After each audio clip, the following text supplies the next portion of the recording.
The Guide for Decision-Making on Resilient Infrastructure Projects with a focus on risk reduction and climate change adaptation enables hazards, vulnerabilities, and capacities to be identified in any project with the aim of ensuring its continued functioning and sustainability in the long term, looking for solutions that help to reduce the risk of disasters.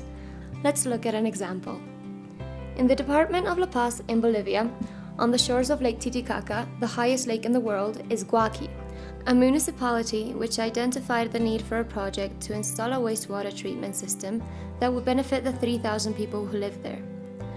To make sure that this project would be sustainable and resilient, the guide was used. Module 1, Risk Analysis, involves gathering technical information about the project, the climate and non-climate related hazards, and the vulnerabilities and capacities present in the area, with an emphasis on local people's perceptions. This made it possible to determine that the Guaqui project was at risk due to two climate-related determining factors: the rise in the level of the lake and the recurrent frosts. Once the risks were identified, the second module was applied.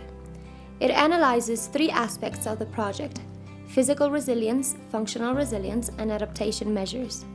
The analysis of physical resilience determined that the floods caused by the rise in the level of the lake would affect important components of the project.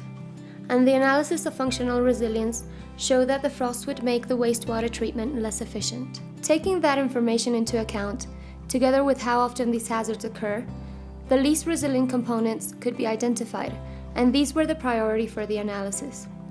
Although floods and frosts may affect other components, the methodology concentrates on strategic adaptation measures. In this case, the key component was a treatment plant, because it is vital for the project to work.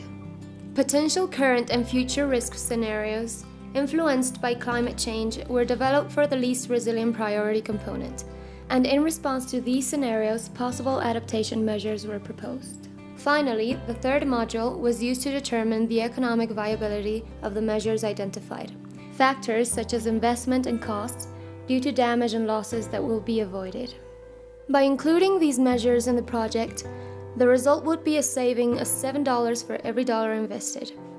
It would also ensure that the system worked properly despite the recurrent floods and frosts. The Guide for Decision-Making on Resilient Infrastructure Projects, with a focus on risk reduction and climate change adaptation, shows how to identify vulnerabilities and adaptation measures and increases the project's level of resilience in a simple and participatory way.